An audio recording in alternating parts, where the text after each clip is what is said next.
24. 네, 자, 시작하죠. 자, 다 착석하세요. 예, 두 번째 시간 들어가겠습니다. 이 생에서 주님을 섬기는 교회 생활은 몸을 거룩한 산 제물로 드리는 삶이다.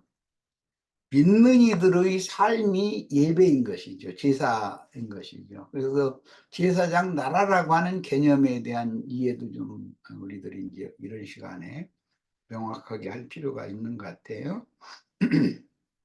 예, 구약 시대에는 제사장과 그 그다음에 레위인들, 제사장을 보조하는 제사장들, 또 레위인들을 보조하는 뭐 물 깃는 자나 나무 패는 자나 이제 이런 사람들, 예, 여러 부류의 성전 성막 봉사자들이 있었는데, 그것은 오늘 우리들이 교회 생활을 말한다. 교회에는 여러 각자의 은사와 분량에 따라서 하나님께서 각 사람에게 맡긴 직분이 있으니까 자기에게 맡겨주신 직분을 감사함으로 성실하게 충성을 다하면 되는 것인데, 자꾸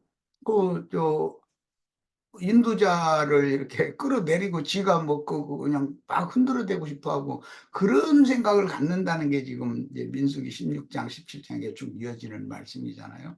그런 것이 하나님의 뜻을 지금 거스르는 짓이라는 거예요.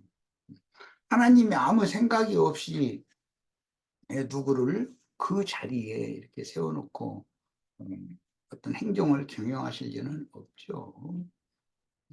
내가 가끔 그 얘기하는데, 그 공무 사회에서 이제 제일 사람들이 이제 쉽게 가서 뭐 일을 보고 할 수 있는 게 이제 내가 보기에는 편한 데가 우체국이더라고. 근데 우체국도 친구에 있는 직원이 저 뒤에 있는 그 우체국장을 이렇게 끌어내리고 창구에 있는 사람이 그 자리에 가고 그렇게는 않을 거 아니에요. 못 오는 거 아니에요. 다 체계가 있는 것이고, 그도 최신부 공무원이면 그 질서가 있는 것인데 그런 식으로 생각하면 안 되는 거죠. 자기에게 주어진 임무를 충실하게 하면 되는 거예요. 그러면 상은 똑같은 거 아니에요. 그래서 구약 저 신약 성경에 5달란트, 2달란트 받은 사람들이 상이 음, 그 같은 상을 받은 이야기가 있었던 거 아니에요. 그러나 자기가 남의 상을 자기가 이게 독차지하고 자기가 좌지우지하고 나는 그런 것은 욕성이 있다는 것이죠. 음, 요즘에 서울의 봄이라는 그 나는 뭐 그런 영화는 보지는 않지만 인터넷상에 그게 자주 그게 나오던데, 그 전화무게라고 하는 그 짐승인간, 그런 인간들이 그렇게 무지막지하게 이렇게 국법을 어기고 국가 질서를 이렇게 무한해가면서 정권을 잡아가지고 함부로 휘두르고 했었던 아마 그런 내용일 것 같은데, 그런 일이 그게 반역이거든 실제는.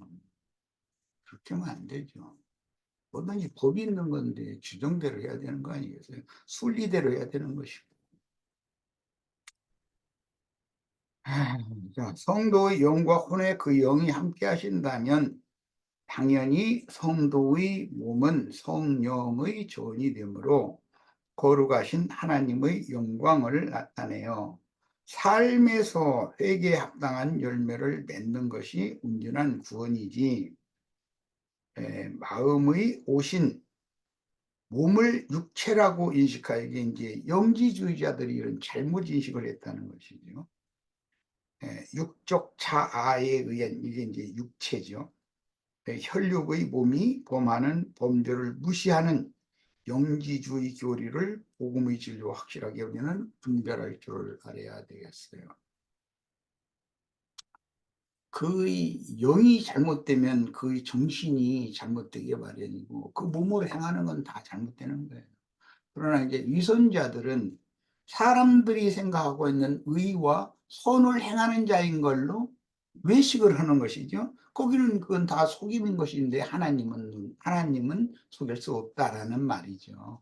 이런 문제를 잘 분별을 해야겠습니다. 이건 생명률을 지금 설명하느라 이러는 거예요.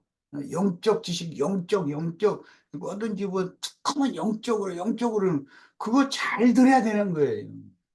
그 사람이 영과 혼과 몸, 이 전인 구원, 구속의 시작이 전인으로 시작해서 구원이라는 것이 전인으로 맞춰야 된다. 라고 하는 이런 것이 명확해져야 된다. 이런 것이 불분명하면은 큰 문제가 생길 수가 있는 거죠.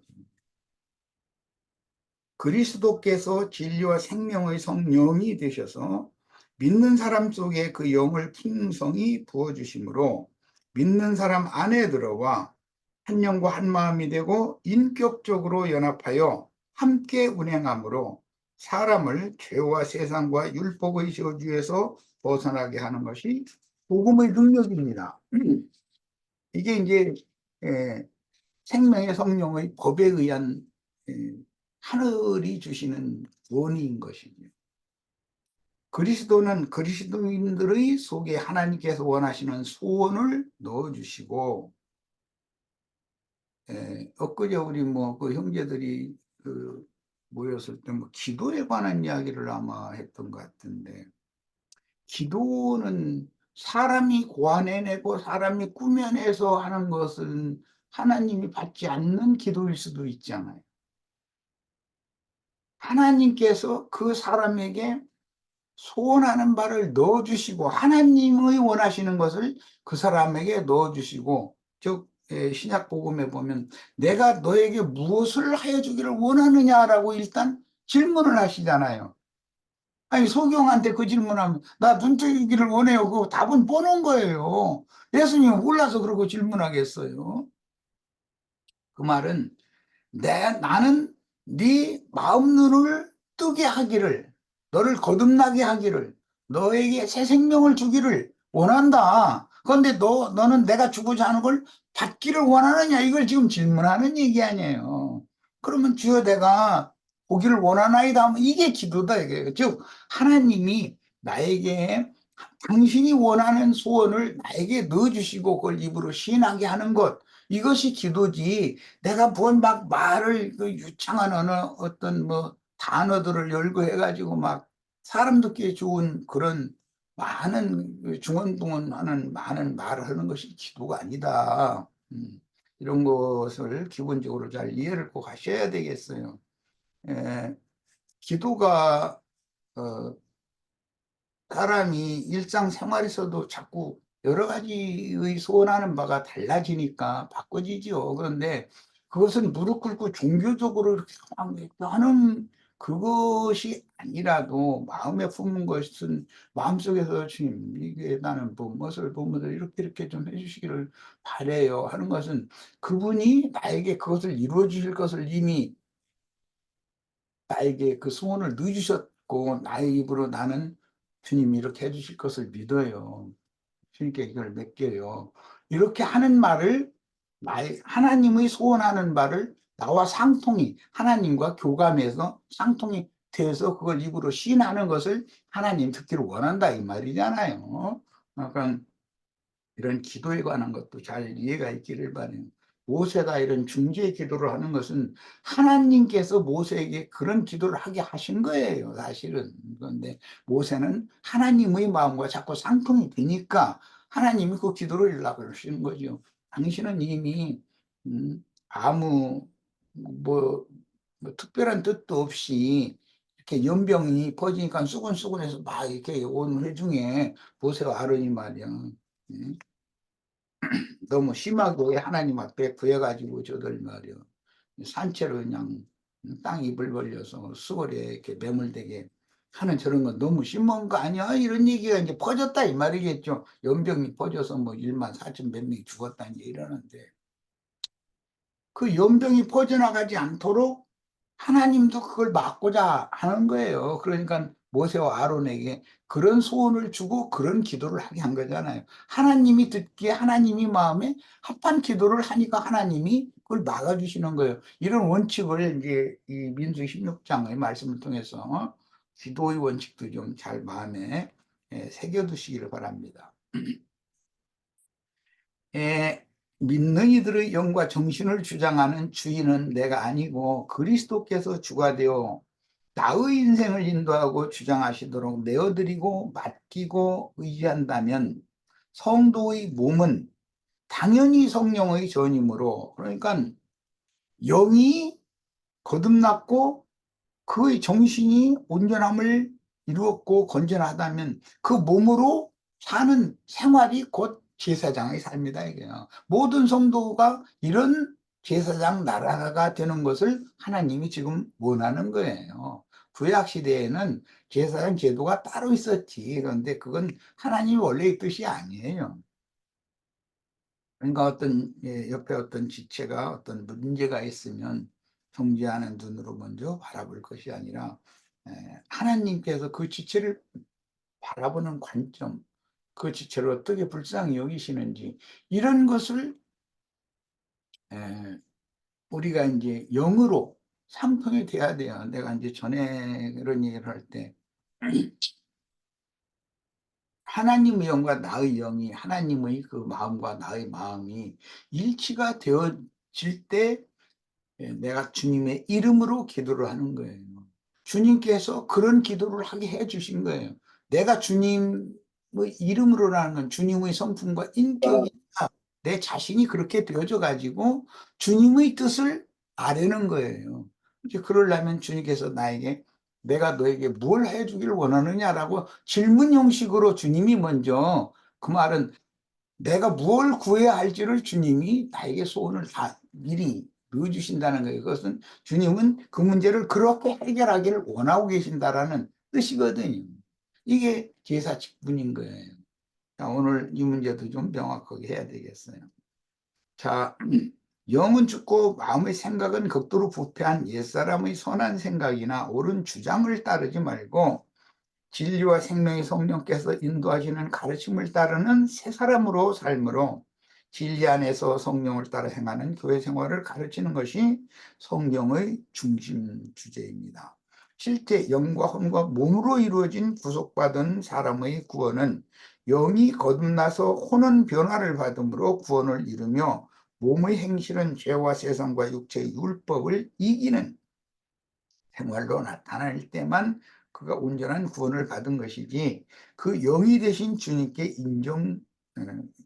인정받을 수 없는, 말하자면 영지주의자들과 같이 자신들의 말을 들으면 영은 이미 구원을 받았으니까 그 몸으로는 무슨 짓을 해도 그것은 어차피 이 육의 몸이라는 것은 이 하나님 나라에 상관이 없는 거니까 그건 상관없다 이러다 보니까는 뭐 입에 담을 수 없는 그들이 보니까 그런 것들이 이렇게 행행했다는 거잖아요. 그런 사상이 오늘날 뭐 정명석이 뭐 이런 무리들이 다 그런 거잖아요. 율법에서 벗어나서 완전한 영의 자유를 누린다고 주장하는 영지주의자들은 자신들만 구원을 받은 것처럼 자랑하지만 그들의 생활을 보면 죽은 자들 곧 생명이 없는 세상 사람들의 윤리와 도덕 기준에도 따라가지 못하면서 헛되이 자긍하며 양심이 화인 맞아 무감각해지거나 자신의 양심을 속이기도 하고 속기도 하는 것입니다. 그들은 시간이 지날수록 더욱 경건하며 독스러워지는 것이 아니라 점점 더 망령되고 경건치 아니하며 나아가며 입으로는 하나님을 신하나 그 행위로는 하나님의 성스러운 가르침을 세욕거리로 만들고 하나님께 수욕을 돌리는 짓을 함부로 하여 자신만이 아니라 자신의 교리를 맹종하고 따라오는 많은 사람의 영혼까지도 다 망가뜨린다는 것. 우리는 그들의 그럴듯한 말들을 유의하여 듣고 진리를 따라 정확하게 분별해야 하며 생명과 성령의 법으로 통제받는 교회 생활은 생명과 경건에 관하여는 율법보다 훨씬 높은 그리스도 율법으로 통제받으며 세상의 법인 도덕률보다도 훨씬 더 높은 생명에 속한 성령의 법으로 다스림을 받는 것이, 이것이 생명 안에서 이런 다스림을 본인이 받으며 운전함에 이르는 사람이라야 오는 세상에 그리스도와 더불어 생명 안에서 왕노로 살 수 있는 거 아니겠어요? 자기가 이 세상에서 생명의 다스림을 받는다는 것 자체가 뭔 말인지도 못 알아듣고 이렇게 교리적으로 신학적으로 이런 걸 뭘 아는 지식을 가지고 사람들 모아서 가르치고 그런 것이 그런 음, 이 세상에서 영광을 사람들에게 받던 그런 것을 오는 세상에서도 영원토록 자기가 영광을 또 받는다. 이런 생각을 가졌다는 게 너무 너무 황당한 사람들이에요. 사실은 생명의 법칙에 대해서 너무 모르는 거예요. 죄와 사망의 법칙이라고 하는 것과 생명의 성령의 법칙이라고 하는 이 용어 자체도 구분을 못하면 어떻게 하겠어요. 생명이 높으면 그 생명의 법칙인 생명의 율이 높은 세법인 시비의 신비, 새 법을 신비에 새겨주신 그리스도의 율법을 따르게 마련이니 율법 조문의 요구들이나 악의의 미혹을 이길 능력이 없는 자연인의 양심의 법을 따르면서 붙잡으면 그는 영이 죽은 옛사람이기에 새 영과 새 마음으로 다시 창조하신 새로운 피조물이 아니다. 하나님은 사람을 다시 창조해서 그를 창조자 자신의 형상과 모양으로 만들어서 그분의 영원한 생명의 세계를 상속해 주려고 하는 것이 하나님의 기본적인 구원관인 것이고 하나님이 선하신 뜻이에요. 이런 하나님의 그 선하시고 기쁘신 뜻이 오늘 우리 형제 자매님들의 신비에 잘 인색해지는 축구 있기를 바랍니다. 자, 이제 민수기 16장 강행의 2번 자료로 남은 시간 말씀을 나누겠습니다. 민수기 16장까지는 반복되는 광야의 불신과 반역 행위들을 기록하고 있고 그에 대한 심판을 기록하고 있어요. 첫 번째는 진 끝에서 불평이 있었다. 그런데 그것을 다베라라고 한다. 이렇게 민수기 11장에서 이미 말씀 나누고 왔죠. 진 끝을 하나님이 불로 살렸다는 거예요. 진 끝에서 원망하고 불평하고 하니까 하나님이 불의 심판을 내려서 진 끝을 살렸다 그랬는데 여기에서 진 끝을 살린 것과 오늘 16장에서 250인을 불로 살렸다. 땅이 입을 벌려 그들을 삼키고 불로 살렸다. 이것과는 심판이 다르다라는 거 이해하시겠죠? 이 생에 살아있는 동안에 징계를 통해서 불같은 시험을 거치게 하는 불사름과 땅이 입을 벌려서 그 사람들을 삼키고 나서 불사르는 그 불은 그 불복은 지옥불이라고 그러잖아요. 그러니까 이것은 다른 것이에요.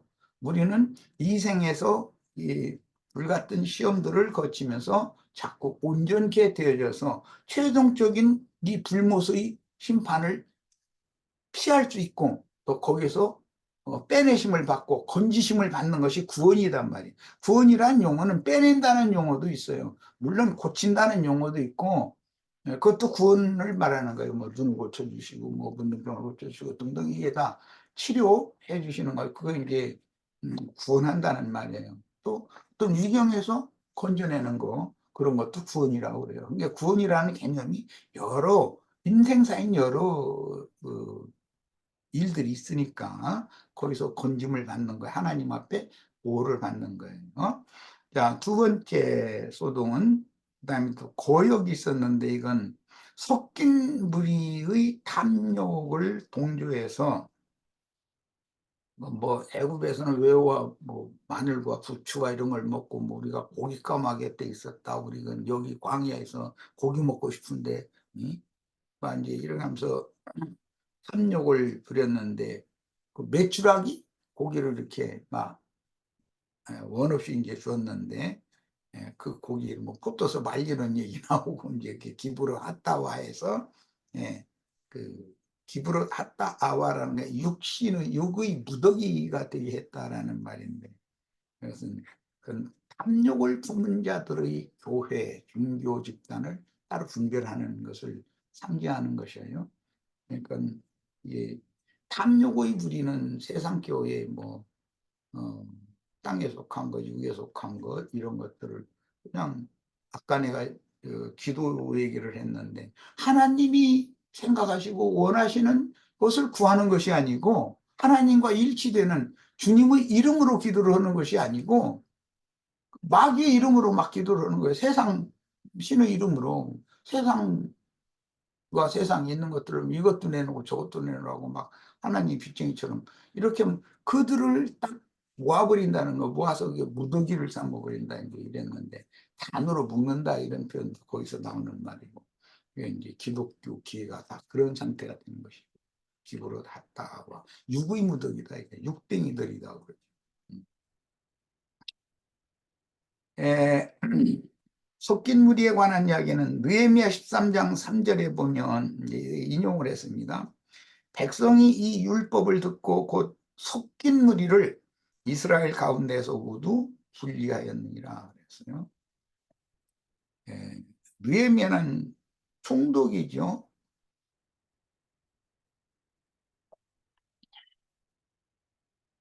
느부갓네살이 예, 유다 도를 다스리도록 파송한 총독이 느헤미야인데, 느헤미야 때 많은 하나님의 백성들이 모여서 말씀을, 그때 마침 이제 성전을 수리하다가 율법책을 발견해 가지고 그 율법책을 이렇게 이제 읽은 거예요. 학사 에스라와 느헤미야는 이게 율법을 정통한 사람들이기 때문에, 그리고 이 율법 말씀을 이제 가르치는 거예요. 그러니까 그 율법 말씀을 가르칠 때 아, 우리가 이런 잘못을 했구나라는 것을 그때 다 정확하게 깨닫는 거예요. 우리가 이제 인생사에서도 보면 그럴 수도 있고, 교회 생활에서도 자기가 무엇을 잘못했는지를 모를 수가 있어요. 그 자신은 빛 가운데 있다고 생각하지만 하나님이 그를 제쳐두었기 때문에 지혜와 계시 영이 임하지 않는 거죠. 그러면 내가 무엇을 잘못했지? 그것을 모르고 헤맬 수가 있는 거예요. 그런데 말씀이 딱 이제 때가 돼서 임하면, 아, 하나님이 이것을 원하시는데 우리는 이것을 이렇게 거슬렸구나라는 것을 깨닫는 거예요. 자, 그때 섞인 무리는 도무지 깨달음이 없는 사람이다 이 말이에요. 가라지들은 아무리 주님께서 무엇을 깨닫게 하시려고 선지자들을 보내서 뭐 말씀하시고 뭐 아무리 해도 절대 깨달음이 없어요. 어떤 깨달음이 있다고 해도 아, 이 말씀을 아무 개가 오늘 와서 들었으면 참 좋은 말씀인데 잃어버려. 사실은 자기에게 하는 말씀인데 그건 자기에게는 전혀 적용할 줄 모른다라는 말은 자기가 어떠한 죄를 범하고 있고 하나님과의 관계가 어떻게 지금 어긋났는지에 대해서 전혀 이해가 없다는 말이에요. 끝까지 이렇게 나가면 이게 섞인 물이 가라지라는 말이에요. 영이 거듭난 사람이면 은혜가 회복되게 돼 있지, 그렇게 끝까지 하나님 말씀을 못 깨달을 수는 없는 것이거든요. 자, 이제 마태복음 13장 26절로 30절을 인용했는데 같이 봅니다. 싹이 나고 결실할 때 가라지도 보이거늘 집주인의 종들이 와서 말하되 주여 밭에 좋은 씨를 뿌리지 아니하였나이까. 그런데 가라지가 어디서 생겼나이까? 주인이 이르되 원수가 이렇게 하였구나. 종들이 말하되 그러면 우리가 가서 이것을 뽑기를 원하시나이까? 주인이 이르되 가만두라. 가라지를 뽑다가 곡식까지 뽑을까 염려하노라. 둘 다 추수 때까지 함께 자라게 두라. 추수 때 내가 추수꾼들에게 말하기를 가라지는 먼저 거두어 불사르게 단으로 묶고 곡식은 모아 내 곳간에 넣으라 하리라 그랬어요. 이게 섞인 물이라는 게 신약에 와서는 예수님이 가라지라고 표현을 했어요. 이 사람들은 주님의 말씀을 아무리 전해도 주님이 처음에 말씀을 전할 때는 대중설교를 하시잖아요. 많은 무리에게, 무리 앞에서 말씀을 전하는 거예요. 그런데 많은 무리가 듣고 주님을 따라요, 한동안. 그러나 생명에 속한 말씀으로 한 단계 더 나가는 말씀을, 내가 너희가 지금 내 말을 오해해서 듣고 있는데 너희는 육신적인 배 채우는 말로 이렇게 오해하는데, 그게 아니라 영혼을 풍요롭게, 영혼을 부여하게 해주는 말을 하고자 하는 거야. 이렇게 말하니까 그렇다면 우리는 소용없어 하고 다 떠난다는 거예요. 그건 들을 끼가 없는 자들이라는 뜻이죠. 주님과 함께 3년 반 동안을 마지막 6월절 때까지 함께 지내던 사람 중에도 한 사람은 다른 영, 다른 예수, 다른 복음을 받은 가룟 유다가 있었어요. 이런 걸 보면 항상 섞인 무리라는 것은 있게 마련이다. 우리들 중에는 섞인 무리가 없다고 누가 장담하겠어요? 이 섞인 무리가 그러면 교리적으로 문자대로 해서 세상의 학문적으로 해서 성경을 아는 지식이 그럼 없다는 거예요? 그들은 성경 지식이 더 많다는 거예요. 유대교 지도자들이 바리새인, 서기관, 율법사, 이들이 다 주님의 지도자들과 함께 섞여 있는 무리들인데, 유대교인들인데 그들이 성경 지식이 없는 사람들이 아니에요. 예수님이 가르치는 영과 생명의 말씀을 이해하지 못한다는 거지. 성경 지식이 없는 게 아니잖아요. 이런 걸 구분을 잘 하라는 거예요. 이게 생명의 법칙과 죄와 사망의 법칙이라는 것, 육체의 율과 영의 율이라고 하는 것이 어떻게 다른지를 잘 우리가 분별할 필요가 있다는 얘기를 내가 지금 하는 거예요. 세 번째 항목은 모세의 동역자들, 혈연적으로도 동기간들이죠. 미리암과 아론이 거역을 했었고, 예, 그 미리암이 진 밖으로 추회당한 일이 있었죠. 미리암이 문둥병에서 7일 만에 치료를 받고 돌아온 얘기가 있어요. 예, 이런 거역이 광야 생활에서는 반복된다는 거예요. 다 출애굽한 하나님 백성들 중에서 일어나는 일들이에요, 이것이 지금. 불신자들의 세계에서 일어난 일이 아니고. 네 번째는 이스라엘 지도자들과 오늘 250인의 단체적인 거역과 또 그들을 동조하던 회중 뭐 1만 뭐 4천 몇 명이가 나고 인수까지는 기록이 안 되는데 그런 단체적인 거역이 있고 산채로 땅속에 매몰되고 불사름을 당하는 특별한 형벌을 받는 이런 거역 사건이 있어요. 예, 광야 교회 생활이라고 하는 것은 여러 유형의 거역 사건들이 반복된다는 것을 우리가 성경을 통해서 알 수가 있습니다. 이미 말씀 나눴지만 고라는 레위 지파의 인도자였어요. 레위 지파에 속한 고핫 계보였잖아요. 그러니까 모세와 같은 그런 계보죠. 레위 자손이라 하더라도 고핫 자손이니까. 다단과 아비람과 온 이 세 사람은 야곱의 육족 장자인 루벤의 계보였었다. 예, 육족 장자 계보, 이런 사람들 보고는 카인의 길에 행하는 자들이다 이러죠. 육족인 장자 계보가 있다는 것이죠. 예, 교계에서 뭐 교황권을 주장한 신부, 뭐 추기경 이런 거 지향하는 사람, 예? 뭐 목사, 당회장 목사, 뭐 무슨 감독 목사, 뭐 이런 거 추구하는 사람들, 이게 전부 사실은 육적 장자권자들이다. 땅의 왕족들이다. 계시록이 이렇게 표현했어요. 온 회중의 인도자들이 자기를 따르는 250인의 자칭 큰 자들과 함께 이렇게 반역을 일으켰다. 이게 민수기 16장 사건입니다. 그 다음에 다섯 번째 항목은 은사와 명분이 있는 자들이 회중 가운데서 지위와 교권을 위해서 다툼을 일으킨 사건이다. 그것은 뭐 우리가 잘 아는 것처럼 예수님의 제자들 중에서도 그랬죠. 예수님이 이 마지막 6월절 때 예루살렘에 올라가시면 이제 이스라엘 왕이 될 건데 그때 한 자씩 다 할 그 자리는 내 거야 하고 다 침생키고 있었던 것이죠. 그런데 예수님은 왕이 되기는 그냥 죽어버리니 얼마나 기대가 월그럼 다 무너졌겠어요. 이제 이 이야기가 이제 성경 이야기죠. 그래가지고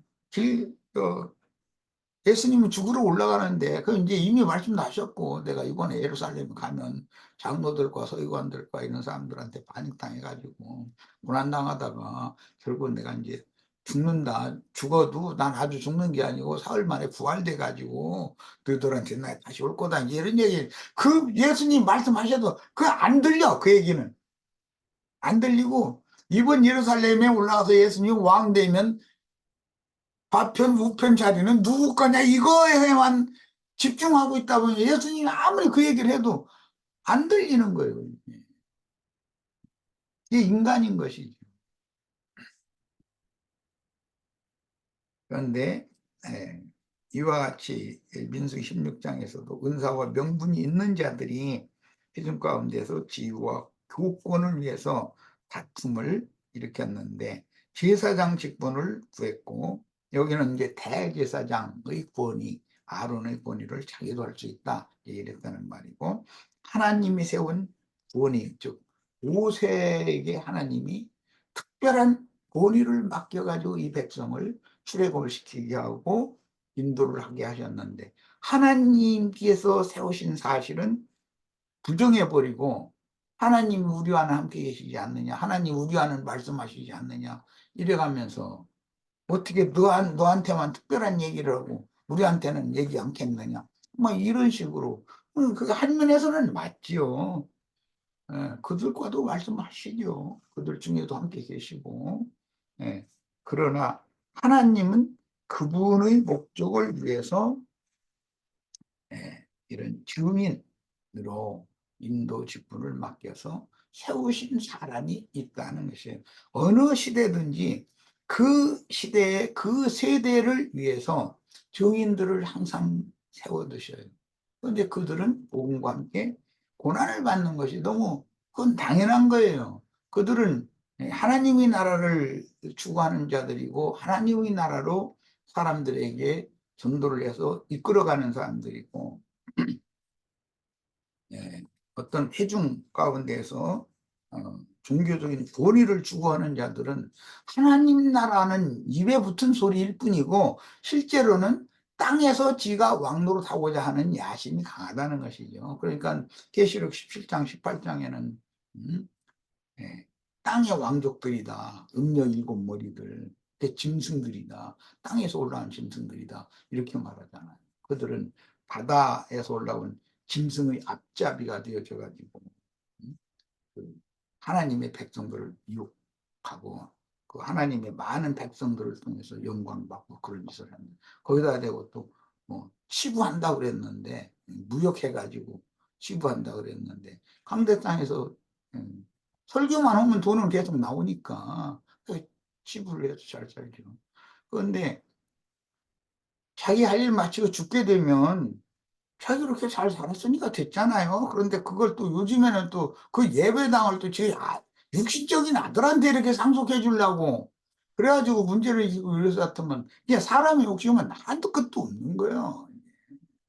그러고 뭐 어떤 예배당 목사는 떠나면서 뭐 그 퇴직금이 너무 이게 누가 세운 교회인데 내가 이거 시작을 해서 이게 근근하게 해서 어렵게 이렇게 해서 이렇게 붕대놓고 나니까 나 지금 정년이 돼서 퇴직하면 나 충분하게 줘야 되지 않아. 그런데 이렇게 적게 주냐고 막 몇백억씩 받았다는데 그거 1년에 1억씩 써도 예를 들어 500억을 쓰면 앞으로 50년은 못 살 거 아니야.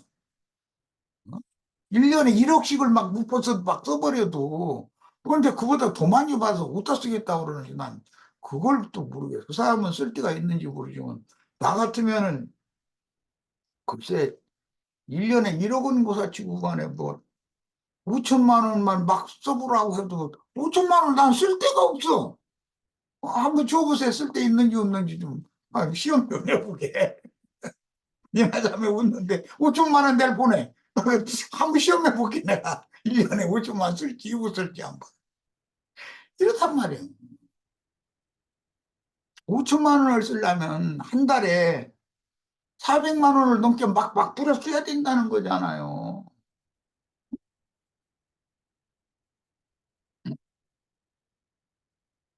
그러니까 이게 사람들이 너무 생각이 부러져 있는 거예요. 그렇다고 꼭 나처럼 뭐 돈 100만 원 겨우 이거 그거 달랑달랑 하는 걸로 그냥 막 버티고 막 꼭 이렇게 살라는 건 아니에요. 그래도 난 걱정 안 해도 안 해.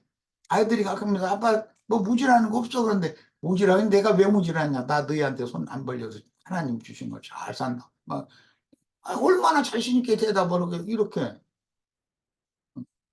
내가 만약에 무질하면 아이들이 가만히 있지 않을 거라는 다 알고 있어요. 근데 아이들한테 손 벌리고 싶지 않아. 아직까지는 그렇게 좀 살게 하시니까. 예, 그 다음에 이제 모세는 이런 사건에 대해서 매번 하나님께 엎드림으로 거역자들이 기승을 부리는 빌미가 되었다. 인도자가 엎드리면 같이 엎드려야 맞는 거예요. 저 사람 막 함부로 해도 되는 거예요. 예를 들어 보겠습니다. 훌륭한 어떤 자식이 예를 들어서 뭐 행정고시를 이제 패스를 해가지고 무슨 정부 중앙부처의 3급 공무원 이상, 뭐 서기관 이상, 이 고위 공무원이 됐어. 예를 들어서. 그런데 그 어머니가 병신이고 너무너무 그 집안이 가난해가지고 웬 동네 사람들이 그 어머니 생긴 모습도 잘 못생긴 데다 되고 그런 어머니를 멸시했어. 온 동네 사람들이. 그래도 이 아이는 그 어머니 손에서 아버지도 없이 자라서 그렇게 성공을 했어. 그런데 열심히 공부한 사람이 그 동네 사람 누군가가 또 성공했다고 했는데 그 상급 공무원의 수준에 미치지보다는 뭐 5급이나 6급이나 7급이나 뭐 8급, 9급 이런 하 공무원에 예를 들어서 합격이 돼가지고 임용이 됐어. 그러면 자기가 저희 어머니처럼 병신처럼 가난한 집안에 있는 저런 놈이라고 깔고 그 어머니를 함부로 대하고 그런 습관을 가진 걔가 그때 정신 나요, 안 나요?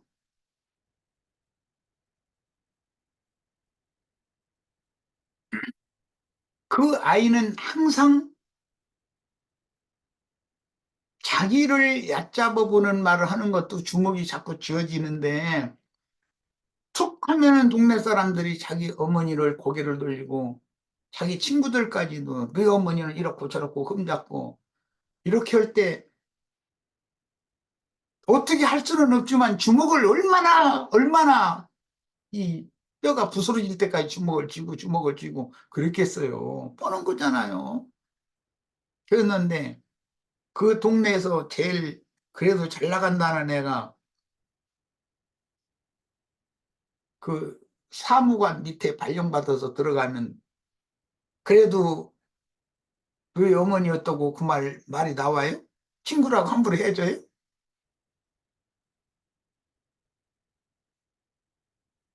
그 어머니와 그 자식은 생명관계잖아. 죽어도 끊을 수 없는. 이런 걸 얼마든지 우리는 생각을 해보면 세상에서도 그런 일이 있을 수가 있다. 이런 말이에요. 이런 것이 천국이라고 그런 일이 왜 없겠느냐. 우리 같이 소수가 모이는 이런 교회, 뭐 우리 자매님들 얼굴도 아까 그 성공한 아들의 엄마처럼 뭔가 병신이고 음, 예, 준소리 못 듣는 그런 얼굴이요. 예를 들어서 사람 숫자도 적고 비방을 많이 들었어. 그래도 우리 지체들 중에 주님 나라에서 요직에 앉는 그런 큰 자가 나오면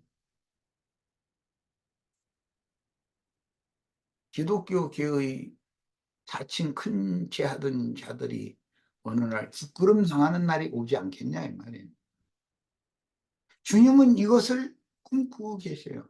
이런 소원을 오늘 우리에게 넣어주시기를 바라요. 그리고 주님, 비록 우리가 이렇게 뭔가가 많이 부족하고 어느 면을 보든지 세상의 유명한 자들의 모임, 저들의 힘과 권위, 이런 것을 우리는 도저히 꿈도 꿀 수 없는 그런 형편이지만 주님의 선하신 뜻을 우리를 통해서 이루셔서 우리가 주님의 나라에는 왕 같은 제사장으로 다 대리감을 받아서 세상에서 다친 큰 자들을 오른편으로 왼편으로 판단을 할 수 있는 권위를 주시라고. 그때 그들이 부끄럼 당하지 않겠어요? 네. 이런 일은 얼마든지 있다. 이게 하나님 나라라는 거는 모르는 거예요. 하나님이 생각하시는 바, 하나님이 어떤 일을 하는 것을 사람은 가히 상상도 할 수 없는 어떤 것을 뜻을 품고 계실 수 있고 그걸 약속으로 주시고 소원을 넣어주시고 그걸 구하게 하시고 반드시 이루시는 것을 꼭 믿으셔야 되겠어요. 자, 그 다음에 그러니까 모세는 어떤 문제가 있을 때마다 계속 하나님 앞에 엎드리니라 엎드리니라 이러니까 그걸 오해를 한 거예요. 얕잡아 봐도 되고 함부로 해도 된다고 생각한 거예요. 그러니까 이런 고역 사건이 나온 거잖아요. 그럴 때 자기들도 같이 엎드려야 맞지요. 그래야 큰 사람들이죠. 참겠어요. 모세를 동역을 해야지. 음? 약한 모습으로 이렇게 예, 백성을 인도할 때 그렇게 한다고 해가지고 함부로 해도 되는 사람이 아니잖아요. 뭐 아까 내가 얘기한 성공한 아들의 어머니는 그렇게 함부로 해도 되는 그런 어머니가 아니잖아요. 그런 모멸 멸치 중에서도 그 아들을 그렇게 훌륭히 길러낸 어머니인데 우리가 이런 교회를 세워야 되겠다 이제 이런 생각을 해보는 거예요. 자, 그다음에 또 노했다 그랬고 담대하게 말했다 이랬어요. 그러니까 항상 유하게만 하는 것이 아니죠. 어느 때는 모세도 노할 수도 있고 담대인지 이걸 이대로 놔둬서는 안 되겠다. 이번에도 또 그냥 계속 엎드리고만 있으면은 이 반역자들이 모세와 아론을 처단해버리고 저희가 이 이스라엘 출애굽한 하나님의 백성들을 멋대로 해버릴 거 아니겠어요. 이것은 하나님의 일이기 때문에 이것은 이제는 더 이상 이대로 있어서는 안 된다. 이렇게 판단했다는 거예요. 다단과 아비람을 회막으로 나오라고 초대했으나 그들은 거부했다고 그랬어요. 그래서 하나님 앞에 판정을 받자고 그랬는데 그 초대에 거부하는 것은 하나님을 거역하는 짓이거든요. 교회에서 지위에 대한 야망을 드러낸 자들은 육적으로는 권리가 있었기 때문이었다. 훗날 예수께서 이생의 마지막 6월절에 예루살렘으로 죽으러 올라가시는 중에 제자들은 뒤에서 우리 중 누가 크냐의 문제로 다퉜다고 돼 있어요. 이런 말씀도 우리 생각해 봐야 되겠어요. 교회에서 아나니아와 삽비라가 바나바의 흉내를 내서 교회 중에 인정받으려 한 자들은 아간의 범죄를 교회 생활에서 반복한 짓이므로 추려당했다. 교회에서 쫓겨났다는 거예요. 그 다음에 교회 중에 으뜸이 되기를 좋아하는 요한서신에 보면 디오드레베라는 자가 있고 순수하게 봉사한 도메드리오라는 봉사자가 있어요. 우리는 도메드리오의 영을 받아야지 디오드레베처럼 이제 으뜸되기를 좋아하는 그런 영을 받아서는 안 되겠습니다. 자, 두 번째 시간도 여기까지해서 마치겠습니다. 자, 마칩니다. 오늘